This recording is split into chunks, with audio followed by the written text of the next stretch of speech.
യുദ്ധവുമായി ബന്ധപ്പെടുത്തിക്കൊണ്ട് പുതിയ തീരുമാനങ്ങളൊന്നും ഇന്നീ മെയ് 16 വന്നിട്ടില്ലെങ്കിലും ഇറാനിൽ നിന്ന് പുറത്തു വരുന്ന സ്റ്റേറ്റ് മീഡിയ പറയുന്നൊരു സുപ്രധാന കാര്യം, ഇനി മുതൽ ഹോർമൂസ് കടലിടുക്കിലൂടെ ഒരു കപ്പൽ പോകണമെങ്കിൽ എന്താണ് ആ ട്രാഫിക് മെക്കാനിസം എന്ന കാര്യത്തെക്കുറിച്ച് ഉടൻ തന്നെ ഒരു രൂപരേഖ തയ്യാറാക്കി ഇറാൻ അവതരിപ്പിക്കുമെന്നാണ്.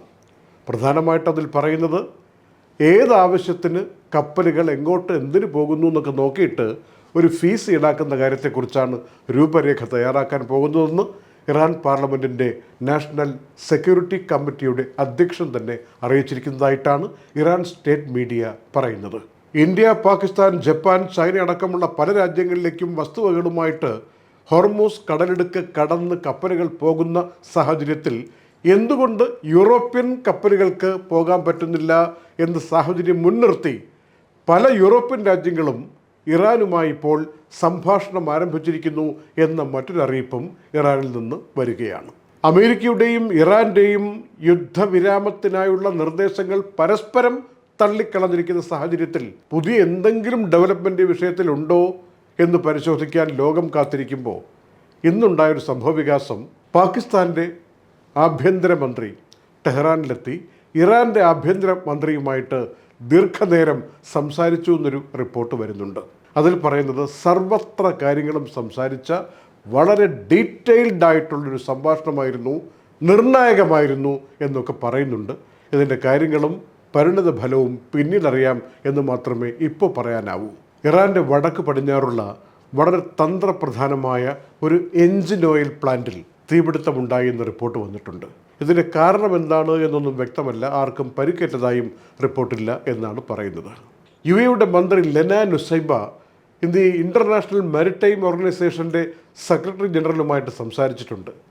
വളരെ പ്രധാനപ്പെട്ട ചില കാര്യങ്ങൾ, പ്രകോപനമില്ലാതെ ഇറാൻ യുഎഇക്ക് മേൽ നടത്തിയ ആക്രമണങ്ങൾ, പ്രത്യേകിച്ച് ഹോർമൂസ് കടലിടുക്കിൻ്റെയും അറേബ്യൻ ഗൾഫിൻ്റെയും ഭാഗങ്ങളിലൂടെ കടന്നുപോയ കപ്പലുകൾ, അതിന്മേൽ നടത്തിയ ആക്രമണങ്ങൾ, ഈ ആക്രമണത്തിന് വിധേയമായ കപ്പലുകളിലെ ജീവനക്കാരുടെ അവസ്ഥ, അവർ നേരിട്ട സാഹചര്യങ്ങൾ, ഇതൊക്കെ ലോക പരിഗണനയ്ക്കും ചർച്ചയ്ക്കും വരണം എന്ന അർത്ഥത്തിലാണ് യുഎഇയും ഈ IMIയുടെ സെക്രട്ടറി ജനറലും തമ്മിൽ സംസാരിച്ചത് എന്നാണ് റിപ്പോർട്ടുകൾ സൂചിപ്പിക്കുന്നത്.